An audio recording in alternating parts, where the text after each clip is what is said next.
Sunita Williams என்ற Boeing Starlink விண்கலத்தின் special தெரியுமா? பாரி வில்மோர் மற்றும் சுனிதா வில்லியம்ஸ் இருவரும் சென்ற போயிங் ஸ்டார்லைனர் விண்கலம் பற்றி சற்று தெரிந்து கொள்ளலாம்.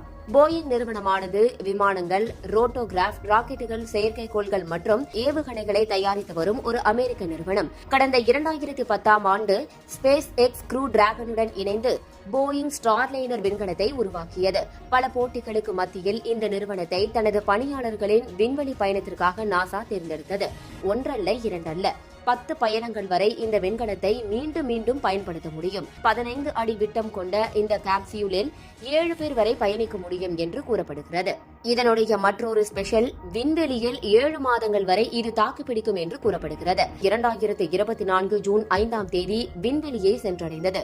இப்பொழுது அங்கிருந்து பூமிக்கு திரும்பி வருவதற்கான முயற்சியில் இருக்கிறது என்றும், கூடிய விரைவில் விண்வெளி வீரர்களுடன் பூமிக்கு திரும்பும் என்றும் எதிர்பார்க்கப்படுகிறது.